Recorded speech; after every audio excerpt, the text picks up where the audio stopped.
اعوذ باللہ من الشیطان الرجیم بسم اللہ الرحمن الرحیم۔ رسول صلی اللہ علیہ وآلہ وسلم نے ہمیں بتایا ہے کہ جب آدم اور حوا علیہم السلام نے پھل کھایا تو کیا ہوا۔ اس واقعے سے پہلے آدم علیہ السلام کو معلوم نہ تھا کہ گناہ کیا ہے اور توبہ کیسے کرتے ہیں۔ اللہ سبحانہ و تعالی ہمیں قرآن میں بتاتے ہیں کہ اس واقعہ کے مثبت پہلو کیا ہیں۔ اللہ تعالیٰ نے ہمیں چھوٹی چھوٹی وضاحتیں نہیں بتائیں کہ وہ پھل کیا تھا یا اس درخت کا پھل کھانے سے کیوں منع کیا گیا تھا، مگر اس واقعہ سے آدم علیہ السلام کو احساس ہوا کہ ان سے اللہ تعالیٰ کی نافرمانی ہو گئی ہے اور وہ اس پر بہت افسردہ تھے۔ اس افسوس کی ایک اور وجہ یہ بھی تھی کہ پھل کھانے کے بعد آدم اور حوا علیہم السلام کے کپڑے اتر گئے تھے، اور کپڑے اترنے کے بعد انسان شیمفل محسوس کرتا ہے۔ حیا آپ کو اللہ سبحانہ و تعالیٰ کی نافرمانی کرنے سے روکتی ہے، یعنی ہو سکتا ہے کہ انسان کو کوئی گناہ کا کام پسند ہو، مگر اس کی ذات میں موجود حیا اس کو اللہ سبحانہ و تعالیٰ کی نافرمانی کرنے سے روکتی ہے، اور اگر آپ سے کہیں کوئی ایسا گناہ کا کام ہو بھی جائے تو پشیمانی کا جذبہ غالب آ جاتا ہے۔ اللہ سبحانہ و تعالی ہمیں قرآن کی سورہ اعراف کی آیہ 22 میں بتاتے ہیں، جب آدم اور حوا علیہم السلام نے اس درخت سے پھل کھا لیا تو ان پر ان کے شرم کے مقام ظاہر ہو گئے اور وہ جنت کے پتے اپنے اوپر چپکانے لگے۔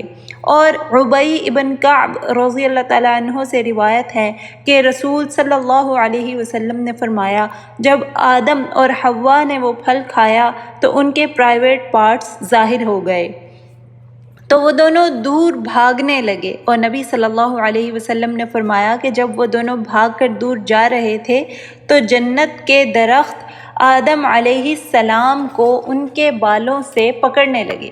نبی صلی اللہ علیہ وآلہ وسلم کی ہی حدیث سے ہمیں پتہ چلتا ہے کہ آدم علیہ السلام قداور انسان تھے اور ان کے بال کھجور کے درخت جیسے موٹے تھے، تو آدم علیہ السلام پشیمانی کی وجہ سے دور بھاگتے جا رہے تھے، تو اللہ سبحانہ و تعالی نے ان سے فرمایا، یا آدم افررت منی، کیا تم میرے سے فرار حاصل کر رہے ہو؟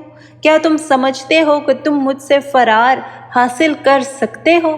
اللہ سبحانہ و تعالی یہاں پر آدم اور بنی نوع آدم کو یہ سبق سکھا رہے ہیں کہ جب ہم اللہ سبحانہ و تعالی کی نافرمانی کرتے ہیں تو ہمیں اللہ سبحانہ و تعالی سے دور نہیں بھاگنا چاہیے، بلکہ اس کی طرف پلٹ کر جانا چاہیے۔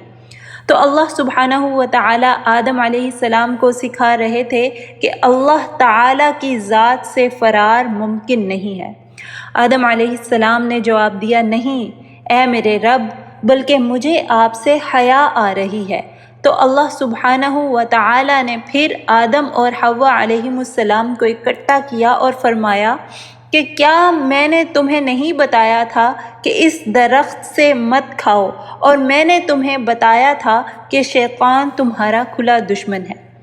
تو اس قرآن کی آیہ میں اللہ سبحانہ و تعالی نے نہ صرف ان کو اس درخت کا پھل کھانے سے منع کیا، بلکہ یہ بھی بتایا کہ شیطان ان کا کھلا دشمن ہے، اور یہی معاملہ ہمارا اس دنیا میں بھی ہے۔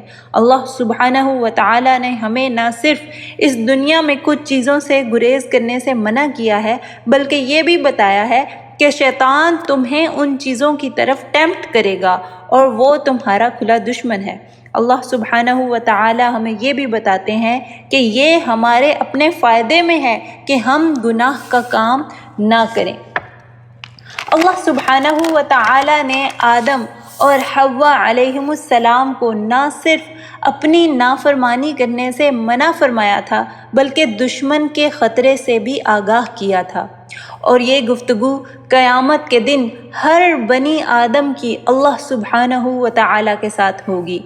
نبی کریم صلی اللہ علیہ وآلہ وسلم نے اس گفتگو کو النجوہ کا نام دیا ہے، جب اللہ سبحانہ و تعالی ہم میں سے ہر ایک کو اپنے سامنے حاضر کریں گے اور ہمیں ہمارے کیے گئے گناہ دکھائیں گے، اور ہم تب اپنے گناہ خود پڑھ سکیں گے۔